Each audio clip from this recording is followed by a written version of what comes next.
Welcome to At Home with Older Human Plus. We're talking about the album Human Plus that we released in 2021. An interesting time. And our second album, by the way. Yes. Yeah. Couldn't believe we were going to actually do another one, eh? But we did. We did indeed. And it was kind of a funny time because, of course, 1920, around that time, 2021, when was the lockdowns? I can't really remember, to be honest. I can't put a date on it because I kind of just wanted blank. It was such a I know. time.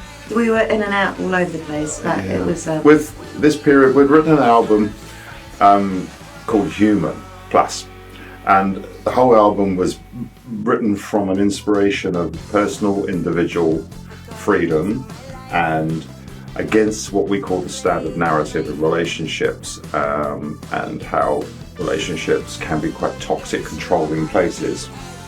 Romantic relationships, hate that word romantic, but so we just wanted to write an album all around freedom and honesty in relationships and openness and owning yourself. And the us is where the relationship lives, but without the individual freedom and identity and self-worth and love and value, there is no us. The us just becomes a toxic sort of battleground, no man's land. So this is where we were writing it around what the toxicity we see in relationships that are so opposite to ours. One of the first tracks, or on the earlier part of the album, is called Talk Back. I'm Susan. I just want to say that I saw my neighbours and this happened or that happened. It's just not right. None of this is about politics, and this song particularly sort of tries to emphasise that. So the song talks about sleeping on the left side, sleeping on the right. It's always left, right, left, right, left, right. It's not saying one side is worse than the other. It doesn't matter what your politics are. When it comes down to personal relationships, there is something that overrides all of that. Yeah, and often the people who are quite high and mighty with their morals are the ones behind the scenes, perhaps not really living up to their own expectations, you know. And so do as I say, not as I do. That kind of theme really comes through in a couple of tracks. There's a track called Circles, Maybe, and Coffee. But again, it's just looking at angles about, you know, going around in loops and loops and having conversations, but not actually getting to the brunt of some issues. Human Plus. And that was filmed in COVID, and I think at some stage we were dressed up in white bed sheets, like we're in a wellness retreat with locked doors. Yeah, but no, that was yes. But it did lend renovating the house lends itself to a couple of really good videos, and that was a good example where we had a big empty room that was being painted a light colour. And so there was no furniture, and so it was very bleak and empty, no curtains or anything. And so it created a perfect space to be in, like I wouldn't say a padded cell was quite I was right. going to say that. It wasn't far off though. No. But it worked well. And then there was then another video, which is sort of a bit further on, one called Underground. We wanted to create the idea we were in a sort of truck underground, like underground train. And so it was pretty bleak. It was a cottage we built, which had no painting and just wooden bare floors. It's just plaster, yeah. Talk about Underground while we're talking about the music video. It's that sort of sense that when you've just had enough of having to think a certain way and being told how to think, you just suddenly go, I'll shut up, put a mask on, I'll just go underground. And of course there's the whole symbolism of being in the hot, sweaty subway. You get sucked down into this underground space where it's quite alien and it's quite scary, and you're hidden away from this incredible world all going on above you. And I like that idea mentally of once you just can't fit in, you go underground mentally. And so it sort of symbolically clicks in with that. But we purposely felt like it's a symbol of dropping out of society entirely. And funnily enough, that was actually filmed, I think, in one of the lockdowns. It was. Because you referenced empty streets and, literally. Ships berthed on the quay with nowhere to go. Queens, as in Queen ships. I don't know what I was thinking of there. Yeah, it's very symbolic of a very bleak time. But we weren't bleak. We weren't depressed or bleak. It just happened that the themes of the songs matched the time. As in another one, which is the only time we ever released an instrumental, a song called Switch. I wrote it, put it together, and thought, it just doesn't need any vocals. This is just something that builds up. It's the same loop, really intense, building up and up. And then I was able to find some footage and lots of decay and so on, and lockdown footage, and just really process it. And in my opinion, it really captured that sense of something's changed. The decay, the fear, the emptiness, the empty streets, captured footage of that. Well, stock footage, because we couldn't go out in the streets and do that. But yeah, there's still something when I hear that song, certainly when I watch the video, it really, really brings me back to that time. In a sort of scary way, really. But humans, we're very good at getting over things, or we should be. That should be in our DNA, and we tend to remember happy times far psychologically happy times more than we do bad, depressing, negative times. It's a survival thing.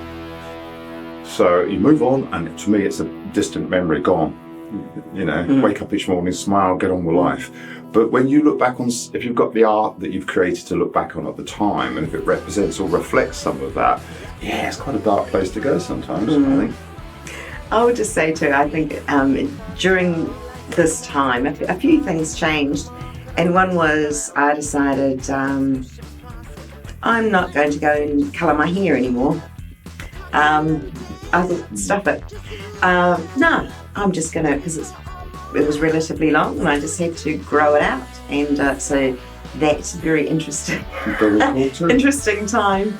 It was growing out my hair, so to speak. Okay, so, yeah. Right, and then on to the last song on the album, which probably remains still one of my absolute favourite songs, Home. And what inspired that? Well, what happened there was there was a medical thing, issue, potential, challenge, circumstance that I was going through, and we were a bit unsure as to what the outcome might be, actually. Well, it could have been pretty bleak. Yeah, and it made us stop and think, oh gosh, what would happen if it was just one of us? But then Joel disappears, as he often does, into the studio, and he comes out with the track and lyrics to Home, and it was almost a funeral song for me, wasn't it? Which sounds really bleak, but it was beautifully written. Yeah. Well, that's how I wanted to, it was kind of written from that angle. It was like, well, I want you to hear it and appreciate how much I love you and how much this world we live in and the life we lead matters by facing the reality of if this happens, this will be what's played, and but the story was actually again about maybe not feeling particularly accepted, or about oneself as an individual, and then maybe passing through is rather than disappearing off the face of the earth. It's more going home to a place where you are accepted, going to a place where you can bloom and be you and be celebrated.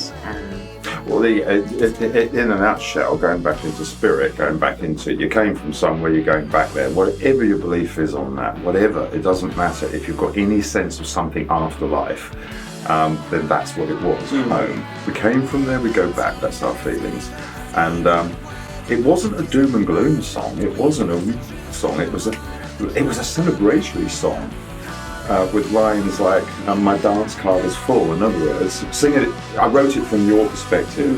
Well, I dance plenty, my card's full, my life is full, I've done everything I need to and want to do, and if this is it, then I'm going home, where I'm free. And no more of everything that's gone on in every song before. The whole point of the album, no more of us being told what I can do, what I can't do.